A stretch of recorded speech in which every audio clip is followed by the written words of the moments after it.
धर्म महासभा 11 सितंबर 1893 का दिन भारतवासियों के लिए एक ऐतिहासिक दिन कहा जाएगा। इस दिन स्वामी विवेकानंद ने हिंदू धर्म के परचम को विश्व के सर्वोच्च स्थान पर फहराया था। सवेरे 10 बजे सभा की कार्यवाही आरंभ हुई। इसमें ईसाई, हिंदू, जैन, बौद्ध, कन्फ्यूशियन, शिंतो, इस्लाम तथा पारसी आदि धर्मों के विद्वानों ने भाग लिया और अपने अपने विचार प्रकट किए। शिकागो के आर्ट पैलेस का हॉल 7,000 प्रतिष्ठित नागरिकों से खचाखच भरा था। मंच पर बीच में रोमन कैथोलिक चर्च के सर्वोत्तम धर्माधिकारी कार्डिनल गिबन्स बैठे थे।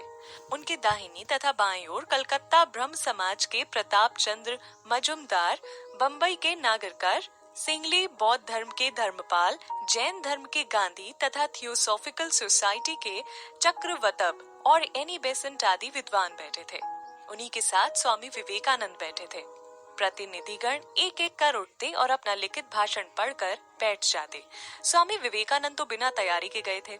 इतनी भीड़ के बीच में सार्वजनिक रूप से भाषण देने का उनका ये पहला अनुभव था। अतः दिल जोर से धड़क भी रहा था। कई बार बुलाए जाने पर भी वे अपनी बारी स्थगित करते हुए आखिरकार उठ गए।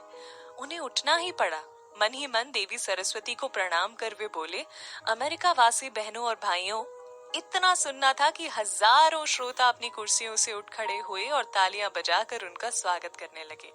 वे एकमात्र ऐसे व्यक्ति थे जिन्होंने औपचारिक शब्दों के स्थान पर अनात्मीय शब्दों द्वारा संबोधन किया था। श्रोताओं के इस हलचल को शांत होने में पूरे 2 मिनट लगे। इसके बाद हिंदू धर्म की अन्य सभी धर्मों के प्रति सहिष्णुता के विषय में संक्षेप में बोलने के बाद वे वापस अपनी जगह पर जा बैठे। उनके छोटे किंतु सार गर्भित भाषण की अगले दिन की स्थानीय अखबारों में भूमि भूमि प्रशंसा की गई। धर्म महासभा के विज्ञान विभाग के सभापति मर्विन मेरी स्नेल के शब्दों में इसकी महासभा एक सबसे बड़ी देन ये है कि इसने ईसाई जगत को और विशेषकर अमेरिकी जनता को ये समझा दिया कि ईसाई धर्म की तुलना में उससे भी अधिक सम्मानीय दूसरे धर्म है, जो दार्शनिक चिंतन की गहराई में, आध्यात्मिक निष्ठा में, स्वाधीन विचारधारा के तेज में, मानवीय सहानुभूति की विशालता में ईसाई धर्म को भी पीछे छोड़ जाते हैं और साथ ही नैतिक सौंदर्य और कार्यकुशलता में भी उससे बिंदु मात्र भी न्यून नहीं है।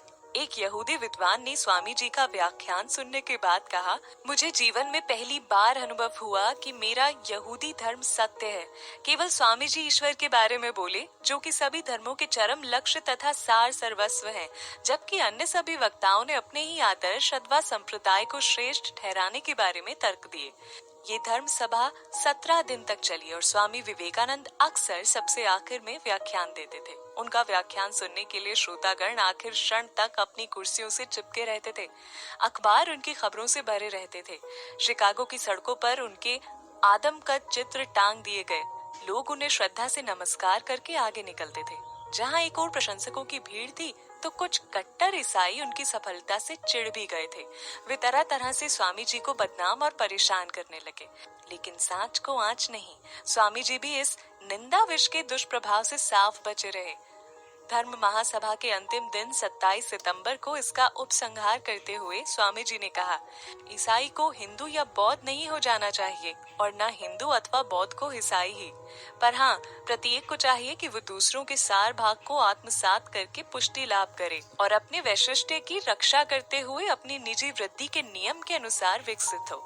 इस धर्म सभा ने जगत के समक्ष यदि कुछ प्रदर्शित किया है तो वे यह है, इसने ये सिद्ध कर दिया है कि शुद्धता, पवित्रता और दयाशीलता किसी संप्रदाय विशेष की बपौती नहीं है और प्रत्येक धर्म ने श्रेष्ठ एवं उन्नत चरित्र नर नारियों को जन्म दिया है। अब इन प्रत्यक्ष प्रमाणों के बावजूद यदि कोई ऐसा स्वप्न देखे कि अन्य सारे धर्म नष्ट हो जाएंगे और केवल उसका धर्म ही जीवित रहेगा, तो मुझे उस पर अपने अंतर हृदय से दया आती है और मैं उसे स्पष्ट कह देता हूँ कि शीघ्र ही सारे प्रतिरोधों के बावजूद प्रत्येक धर्म की पताका पर ये लिखा होगा, युद्ध नहीं सहायता, विनाश नहीं ग्रहण, मतभेद और कलह नहीं मिलन और शांति है। विवेकानंद के इन शब्दों का बड़ा महत्वपूर्ण परिणाम हुआ।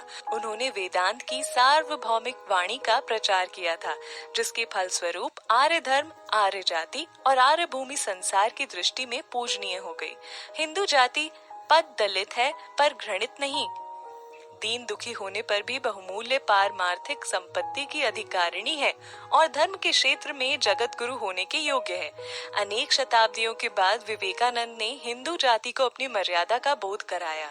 हिंदू धर्म को घृणा और अपमान के पंख से उबारकर उसे विश्व सभा में अति उच्च आसन पर प्रतिष्ठित किया।